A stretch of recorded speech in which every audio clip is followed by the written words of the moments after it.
Hello বন্ধুরা, কেমন আছেন? আশা করছি সবাই ভালো আছেন। বন্ধুরা, বিএনপির মধ্যে চরম হতাশা বিরাজ করছে জানালো পররাষ্ট্রমন্ত্রী। অবশ্যই বিস্তারিত আলোচনা করবো। তার আগে আপনি যদি এই চ্যানেল নতুন হয়ে থাকেন তাহলে চ্যানেলটি সাবস্ক্রাইব করে আমাদের পাশে থাকুন, এরকমই প্রতিনিয়ত রাজনৈতিক খবরগুলি সবার আগে পাওয়ার জন্য। তাহলে চলুন বন্ধুরা, শুরু করা যাক।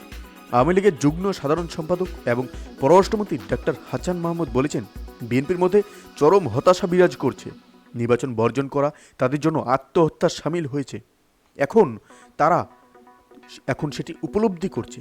বুধবার সকালে ঐতিহাসিক গণ অভ্যুত্থান দিবসে উপলক্ষে রাজধানীর বক্সিবাজারে নবকুমার ইনস্টিটিউটে 69-এর গণ অভ্যুত্থানে শহীদ মতিউর রহমানের স্মৃতিসৌধ দলের পক্ষে নেতাদের সঙ্গে নিয়ে পুষ্পবস্তক অর্পণের মাধ্যমে শ্রদ্ধা নিবেদনের পর সাংবাদিকদের সঙ্গে আলাপকালে তিনি এই কথা বলেন।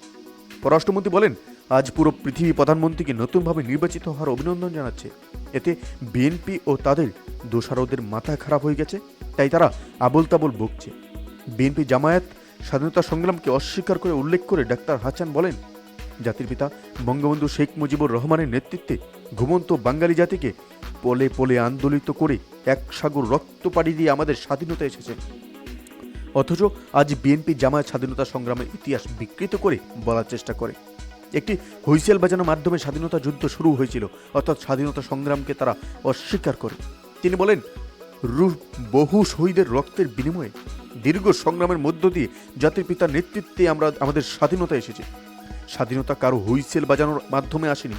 আমাদের এই স্বাধীনতাকে ত্বরান্বিত করার ক্ষেত্রে মতিউর রহমানের আত্মদান রয়েছে, তার প্রতি শ্রদ্ধা জানাই। উপজেলা নির্বাচনে দলীয় নৌকো প্রতীক থাকছে না, এ নিয়ে সাংবাদিকদের প্রশ্নে হাসান মাসুদ বলেন, তারা 2009 সালে সরকার গঠনের পর যখন উপজেলা নির্বাচন হয়েছিল তখন কিন্তু দলীয় প্রতীক ছিল না।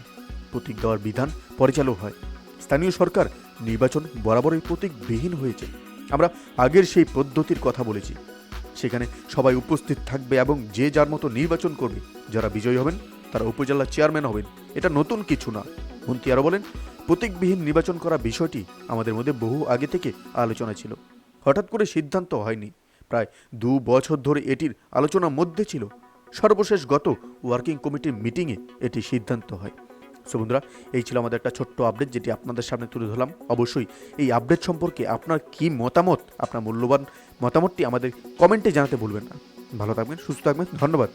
দেখা হচ্ছে পরবর্তী নতুন একটি কোনো ভিডিওতে। আপনি কোথা থেকে দেখছেন সেটিও আমাদের কমেন্টে জানাতে ভুলবেন না।